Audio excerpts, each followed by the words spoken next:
Hello, friends, and welcome to Artifact Adventure, episode 17. Wow, we've been going for 17 episodes. Feels like we just started this, like, a week ago, but it's been a long time. Anyway, we're here at the graveyard. You might remember this is where we left off last time. The woman giving us the holy water, telling us to use the holy water on the incense burners, each of the three corners of the graveyard. Now, the graveyard's actually very straightforward. You pick a path, you come into the path through a staircase, go forward, there's a section to the left and to the right, a chest in each section, and within the chest, assorted goodies, basically. And that's it. Really, it's super straightforward. I don't think you've seen a dungeon at this point in the game as basic and straightforward as this one. So, after getting these two chests, you go forward, and of course, there's a boss. Yikes. You would not expect to see a boss so early in a dungeon, but in the graveyard, this is how they do it. So, I think this might be, pretty tough. Take some time, power through our equipment, our items, get everybody healed up, to fight a boss. Now, we all level 33, so we're pretty tough. But with the random battles in this area being relatively easy, it's not always a direct sign that the boss is going to be easy. So, arrows, good to go. Holy water, good to go. Have you come to disturb our rest? I have not. I've actually come to put you to rest. But of course, if you say no, nothing happens. So you got to say yes. And here we have our first boss of the video, the Ancient Magician. Now, I don't think this guy's that tricky. He seems to have really strong single target attacks. We power up with our shield. He uses, again, his really powerful single target attack. By round 2, he's dead.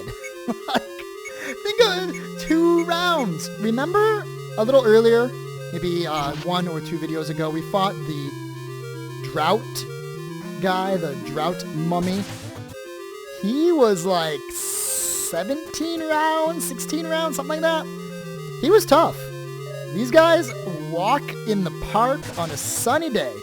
Now, like a scrub, because, why not? The dungeon is so small, I just leave. Go to the town, hit the inn, and come back. I don't know if that's not really necessary. We didn't really need to, but we're so close. Why not? Why not? And just like the other path, same deal here. Walk in, treasure to the left of me, treasure to the right, and here I am, stuck in the middle with you. Take the 2 treasures, 7,000 gold, nothing to scoff at, but not a huge amount at this point in the game, which kind of makes me think maybe I was supposed to come here earlier. But keep in mind, to get here, it's really far away, and the enemies outside were pretty tough. Like, the world map enemies were tough. So you can't really get here that much earlier. I'm not sure why this place is such a joke. If we were a lot lower level, it might be a challenge. Maybe if you pick, like, the airship and you get here early, it might be more tricky. Actually, thinking back on it, it's been a while since I watched this video, but I believe Mr. Gazillion, who, by the way, you should check out his videos as well for another perspective on this game, made it here at a much lower level, and I think he got wiped. I seem to remember he died here, which might have been his second death, or maybe his first death. So, if you're a pretty low level and your equipment sucks, this area might be tricky, but I don't know how if you walk here, if you don't have the airship and you actually walk the path to get here, I don't know how you could come here at such an early point in the game where your level's low enough that this place would be a challenge. That being said, in the amount of time it took to say all that, we beat another boss. We beat the archer. I don't go home at this point because we've lost no health.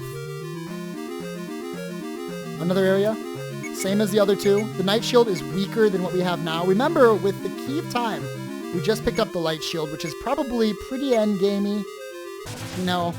At this point, it was the last, I think the second to last temple.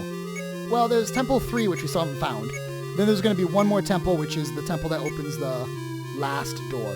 So there's still 2 more temples, which means it's probably very close to endgame level shield. We have, as expected, a third boss here. Now this one might be a little bit trickier, and I actually suggest you come to the north last. Not just because this boss is a little bit harder than the other two, but because there's a little something extra for you. Go ahead and check it out. We do a lot of crit damage. The swordman gets to attack twice, which makes sense. He's got 2 hands, he's got 2 swords. He gets to attack twice. He also poisons you.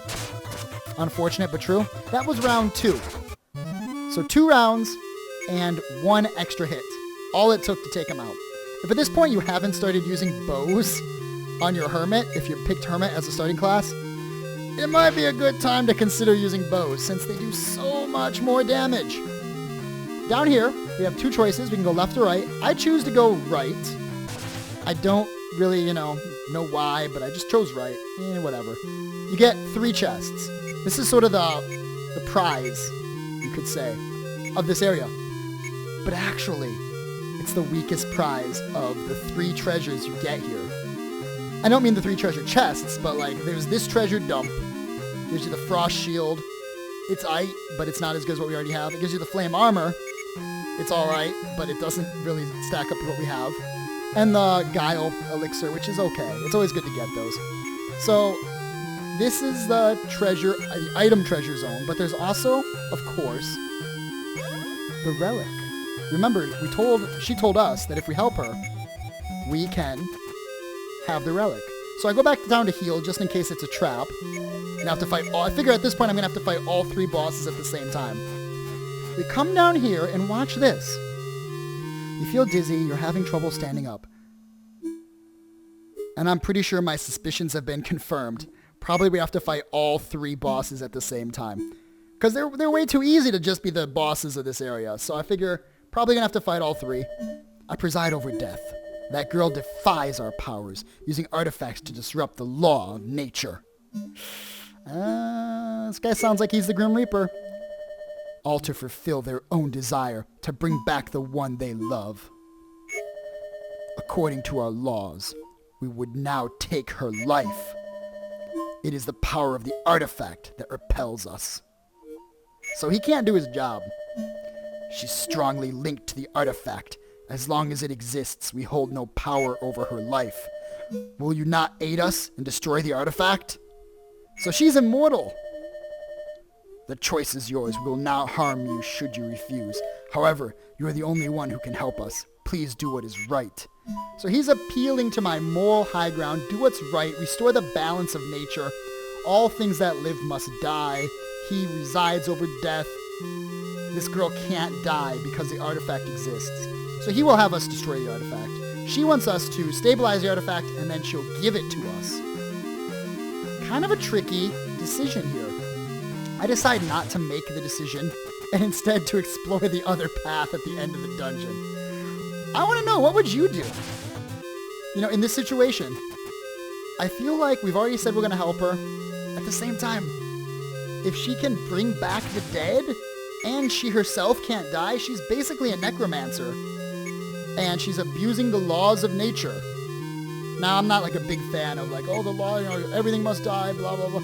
If there's enough technology to stop people from dying, I say go for it. Let's put an end to that curse, the curse of death. But obviously the Grim Reaper doesn't see it as a curse. He sees it as the laws of nature. It's what's meant to be, and she's defying the balance. You find another artifact. They call me the light of rebirth. No matter how beaten you are, I shall restore you. Light of rebirth. The binding of Isaac, light of rebirth. So, I think that's got to be a revival spell, right? Rebirth, revive. Let's check it. Light of rebirth, 13 MP. It's definitely got to be a revival spell. Greatly heals one ally. Oh! It's not a revive. I thought for sure it would be a revive. With a name like Light of Rebirth, you would think it would be revive. Not the case. But it's good to have a heal on Shams because you want to have 2 people that can heal for those really difficult boss battles. Also, Shams has got way more MP than Healy, so it makes sense to have him have a heal spell. So that's a really good find. Now I talked to her. She says, looks like your job is done. I'm going to stabilize the artifact, okay? I'm a yes man. I always say yes. So of course, in this situation, with death knocking at our door, begging us to kill her, or at least let him kill her, break the artifact, set her soul free, I decide to help her. I say yes. All finished.